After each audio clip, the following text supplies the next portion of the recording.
अब से बस आधे घंटे बाद प्रधानमंत्री नरेंद्र मोदी अपने अगले विदेश दौरे के लिए रवाना हो जाएंगे और इस बार 10 दिन में 3 देशों की यात्रा नरेंद्र मोदी करेंगे। 40 देशों के नेताओं से मिलेंगे और नरेंद्र मोदी का पहला पड़ाव होगा म्यांमार, जहां वो इंडिया आसियान सम्मेलन में हिस्सा लेंगे। तो आइए हम आपको दिखाते हैं प्रधानमंत्री नरेंद्र मोदी की विदेश यात्रा किन मायनों में अहम मानी जा रही है।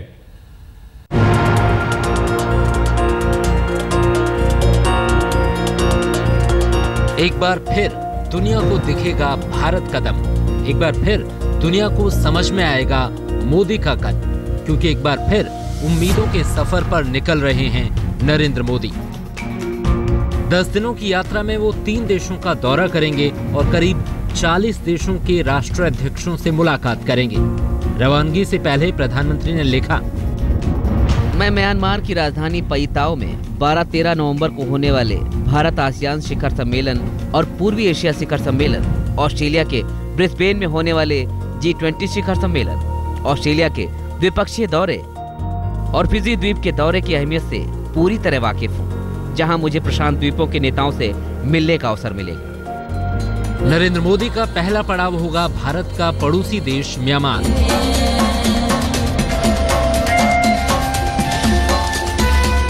प्रधानमंत्री आज शाम तक म्यांमार की राजधानी ने पई ताओ पहुंचेंगे और लगातार 2 शिखर सम्मेलनों में हिस्सा लेंगे।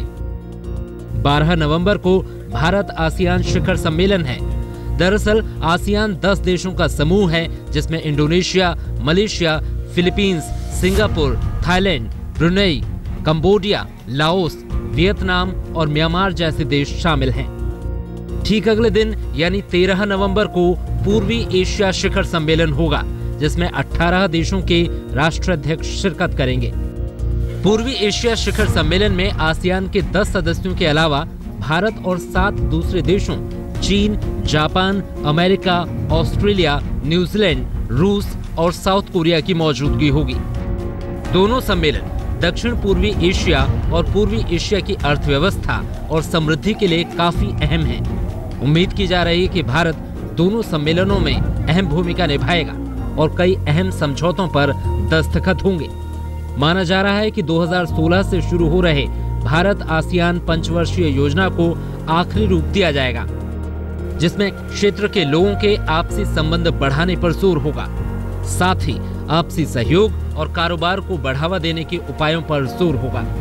इसके अलावा क्षेत्र के देशों के बीच सियासी रिश्तों को बेहतर बनाने पर भी जोर होगा। इन सब से बढ़कर दक्षिण पूर्व एशिया में सुरक्षा के मुद्दे पर भी जोर रहेगा। उम्मीदें भी हैं और चुनौतियां भी। शायद यही वजह है कि प्रधानमंत्री नरेंद्र मोदी ने अब तक चली आ रही लुक ईस्ट यानी पूर्व की ओर देखो की नीति को एक नया आयाम देकर एक्ट ईस्ट नीति में तब्दील कर दिया है। प्रधानमंत्री ने लिखा है, 10 सदस्यीय आसियान में तीसरी सर्वाधिक आबादी रहती है। यह इस शताब्दी में दुनिया की 7वीं सबसे बड़ी अर्थव्यवस्था और सर्वाधिक तेजी से विकसित होने वाला तीसरा आर्थिक निकाय बन जाएगा। यह गतिशील क्षेत्र हमारा महाद्वीपीय और सामुद्रिक पड़ोसी भी है, जिसके साथ हमारे रिश्ते सदियों पुराने हैं। आसियान हमारी एक एशिया नीति के मूल में और एक एशियाई शताब्दी के हमारे सपने के केंद्र में है, जहां सहयोग और एकीकरण साफ तौर पर नजर आएंगे। नरेंद्र मोदी की म्यांमार यात्रा और भारत आसियान शिखर सम्मेलन पर पूरी दुनिया की नजरें टिकी हैं, क्योंकि माना जा रहा है कि इस बार क्षेत्र में संपर्क बढ़ाने को लेकर कुछ ठोस कदम उठाने का ऐलान किया जा सकता है। कुछ नए हाईवे प्रोजेक्ट का भी ऐलान किया जा सकता है। वैसे भारत, म्यांमार और थाईलैंड के बीच 3200 किलोमीटर लंबी सड़क बनाने का काम चल रहा है। इस सड़क को 2017 में पूरा होना था, लेकिन अब इसके 2018 में पूरा होने की उम्मीद है। इसके अलावा आसियान इकोनॉमिक कम्युनिटी को लेकर भी बातचीत की उम्मीद है। साथ ही सर्विस और निवेश के लिए मुफ्त कारोबार समझौते की भी उम्मीद की जा रही है। प्रधानमंत्री ने पई ताओ में 2 शिखर सम्मेलनों में हिस्सा लेने के अलावा म्यांमार के साथ द्विपक्षीय वार्ता भी करेंगे। साथ ही चीन के प्रधानमंत्री ली केंगियान के साथ शिखर वार्ता की भी उम्मीद की जा रही है। स्मिता शर्मा के साथ आज तक ब्यूरो। म्यांमार के बाद प्रधानमंत्री नरेंद्र मोदी ऑस्ट्रेलिया रवाना होंगे, जहां 4 दिन तक रहेंगे और 3 शहरों की यात्रा करेंगे। ऑस्ट्रेलिया में प्रधानमंत्री को G10 सम्मेलन में हिस्सा लेना है और साथ ही ऑस्ट्रेलिया में अमेरिकी दौरे को दोहराने की तैयारी भी है। जैसे मेडिसन स्क्वायर में प्रधानमंत्री ने भारतीय मूल के लोगों को संबोधित किया था, ठीक बिल्कुल वैसे ही ऑस्ट्रेलिया में प्रधानमंत्री नरेंद्र मोदी भारतीय मूल के करीब 18,000 लोगों से बातचीत करेंगे, उन्हें संबोधित करेंगे। म्यांमार के बाद प्रधानमंत्री नरेंद्र मोदी का अगला पड़ाव होगा ऑस्ट्रेलिया। कहने को प्रधानमंत्री G20 सम्मेलन में हिस्सा लेने जा रहे हैं, लेकिन मकसद कई और भी हैं। दुनिया के कई देशों के नेताओं से मुलाकात करनी है तो ऑस्ट्रेलिया में रह रहे भारतीयों से भी रूबरू होना है। प्रधानमंत्री ने लिखा है, मैं इस हकीकत से वाकिफ हूँ कि 28 साल बाद किसी भारतीय प्रधानमंत्री का यह ऑस्ट्रेलिया दौरा है। हम दोनों देशों के बीच ढेरों समानताएं हैं, लेकिन हमारे रिश्ते हमारी क्षमता से काफी कम हैं। ऑस्ट्रेलिया के साथ करीबी संबंध भारत की आर्थिक सेहत में मददगार साबित होगा, साथ ही दोनों देशों की सुरक्षा के लिए भी बेहतर होगा। जाहिर है प्रधानमंत्री मोदी ने तय कर रखा है कि ब्रिस्बेन में दुनिया के नेताओं से जो बातें करनी हैं वो अलग, लेकिन ऑस्ट्रेलिया के साथ रिश्तों को बेहतर बनाने की दिशा में ठोस कदम जरूर उठाने हैं। अपनी यात्रा के दौरान प्रधानमंत्री नरेंद्र मोदी ऑस्ट्रेलिया से जिन मुद्दों पर बातें करेंगे उनमें शामिल हैं ऊर्जा, सुरक्षा, रक्षा संबंध और निवेश, उच्च शिक्षा के लिए भारतीय छात्रों को सुविधाएं, गंगा प्रोजेक्ट और सिडनी में सांस्कृतिक केंद्र। 4 दिनों के दौरे पर प्रधानमंत्री ऑस्ट्रेलिया के 3 शहरों में जाएंगे, भारतीय मूल के लोगों से मिलेंगे और कारोबारियों से भी मुलाकात करेंगे। इतना ही नहीं, प्रधानमंत्री नरेंद्र मोदी ऑस्ट्रेलियाई संसद को भी संबोधित करेंगे। Prime Minister will have delegation level talks with the Prime Minister Tony Abbott.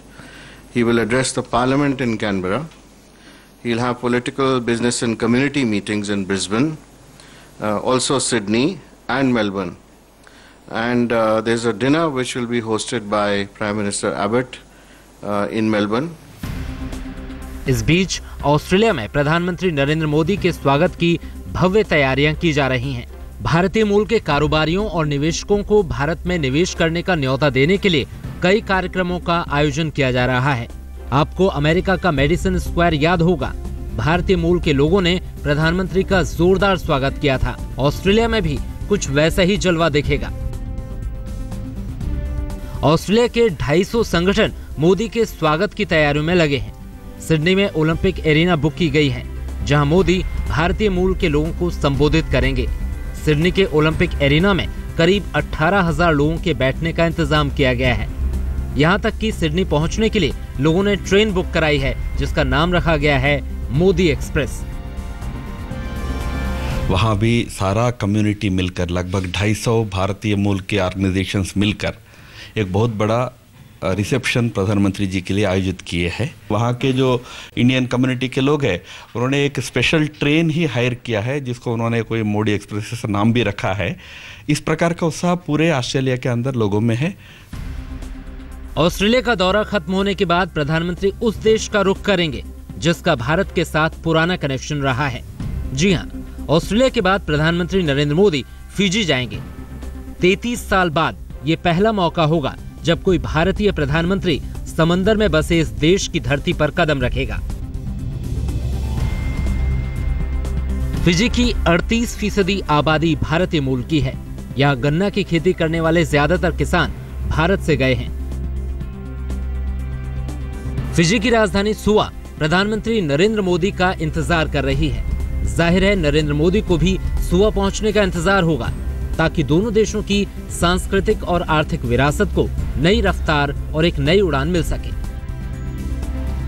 Smita Sharma के साथ अमिताभ सिन्हा, दिल्ली, आज तक।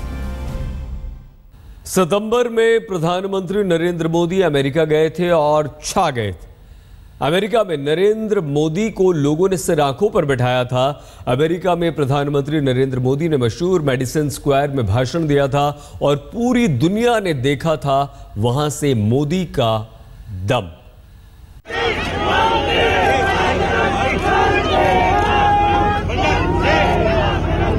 टकटकी लगाए देख रही थी दुनिया। कि कैसे भारतीय प्रधानमंत्री का दीवाना हुआ जा रहा था अमेरिका।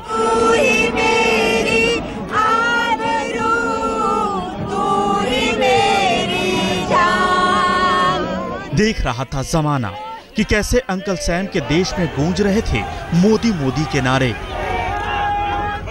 जिस अमेरिका ने सालों तक मोदी को वीजा नहीं दिया था, वही अमेरिका मोदी के स्वागत में बिछा जा रहा था। मोदी अमेरिका गए थे संयुक्त राष्ट्र संघ में भारत के विचारों को रखने, और न्यूयॉर्क के संयुक्त राष्ट्र मुख्यालय में जब बात शुरू की तो दुनिया को कई नए मंत्र सिखा गए, नई नसीहतें दे गए। भारत का चिरंतन विवेक समस्त विश्व को, जैसा मैंने कहा, वसुधैव कुटुंबकम, एक कुटुंब के रूप में देखता है। भारत एक ऐसा राष्ट्र है जो केवल अपने लिए नहीं बल्कि विश्व पर्यंत न्याय, जस्टिस, गरिमा, डिग्निटी, अवसर, अपॉर्चुनिटी एवं समृद्धि, प्रॉस्पेरिटी के हक में आवाज उठाता रहा है। संयुक्त राष्ट्र में संबोधन के बाद दिल्ली से टोक्यो से लेकर वाशिंगटन तक मोदी की धमक सुनाई देने लगी। दुनिया को मोदी में एक ग्लोबल नेता दिखाई देने लगा। जनता भी दीवानी हो गई। भारतीयों की तो छोड़िए, गोरों पर भी मोदी का जादू छाने लगा। देखते ही देखते मोदी राजनीति के रॉक स्टार बन गए। Indian spiritual world and particularly the ancient language Sanskrit, what they से इन संस्कृत दे से सर्वे भवन्तु सुखिनः, सर्वे सन्तु निरामया, सर्वे भद्राणि पश्यन्तु, मा कश्चित् दुर्भाग् भवेत्। ओम शांति शांति शांति। फिर मोदी का जलवा दिखा न्यूयॉर्क के मेडिसन स्क्वायर में, जहां दुनिया की मशहूर हस्तियों ने परफॉर्मेंस दिया। वहां मोदी भारतीय मूल के लोगों को तमाम तरह के पाठ पढ़ा रहे थे। भारत आकर निवेश का न्योता दे रहे थे। कम मेक इन इंडिया के नारे दे रहे थे।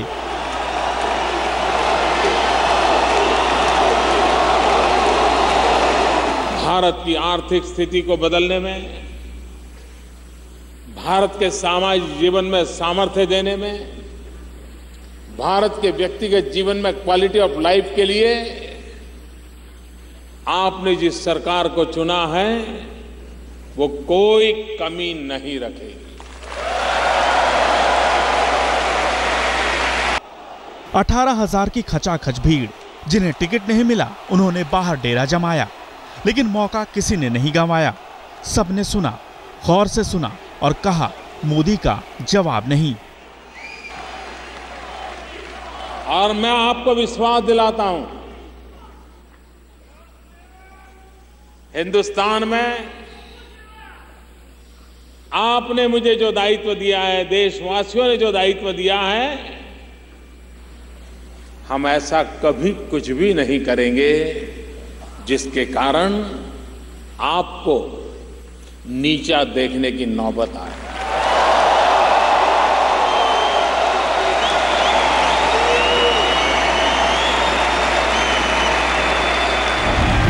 मोदी का दम दिखा और शायद ओबामा ने भी ये समझा। एक बार नहीं, दो बार मुलाकात की। पहली बार मोदी के सम्मान में अमेरिकी राष्ट्रपति ने प्राइवेट डिनर दिया। ये बात अलग है कि नवरात्रों के उपवास की वजह से मोदी ने ओबामा का नमक नहीं खाया। अगली सुबह फिर मुलाकात की, कई मुद्दों पर बात भी की। ओबामा मोदी के साथ घूमने भी गए, साथ साथ मार्टिन लूथर किंग को श्रद्धांजलि भी दी। मोदी का 5 दिनों का अमेरिका दौरा हिट रहा। भले ही अमेरिका से समझौते नहीं हुए, लेकिन इतना जरूर हुआ कि अमेरिका ने जान लिया और समझ लिया कि भारत की सरकार स्थिर है और सरकार का मुखिया दमदार। आज तक ब्यूरो। प्रधानमंत्री नरेंद्र मोदी 10 दिनों के विदेश दौरे पर जा रहे हैं। एक के बाद एक कई विदेश दौरे। शुरुआत हुई थी भूटान से, फिर नेपाल और उसके बाद जापान गए और फिर गए अमेरिका, जहां छा गए नरेंद्र मोदी। सारे दौरों से नरेंद्र मोदी ने बहुत कुछ हासिल किया। कहीं दुनिया को ये संदेश दिया कि हम बहुत तेजी से आगे बढ़ रहे हैं, हम सबको साथ लेकर चलना चाहते हैं, तो कहीं नरेंद्र मोदी ने कारोबारी रिश्ते मजबूत किए। प्रधानमंत्री बनने के बाद मोदी जब पहली बार देश की सीमा लांघे तो पड़ोसी मुल्क भूटान पहुंचे। पारो एयरपोर्ट पर भारतीय प्रधानमंत्री का जोरदार स्वागत हुआ, लेकिन उससे भी जोरदार स्वागत तब हुआ जब मोदी एयरपोर्ट से भूटान की राजधानी थिम्पू की ओर बढ़े।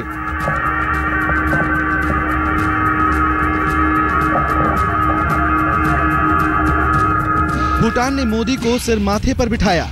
प्रधानमंत्री मिले, महाराज मिले और राजा मिले। खूब खातिरदारी हुई, ढोल नगाड़े बजे, पारंपरिक डांस भी हुआ। मोदी ने भूटान की संसद को संबोधित किया। फिर सम्मान से सरकार ने भोज भी दिया।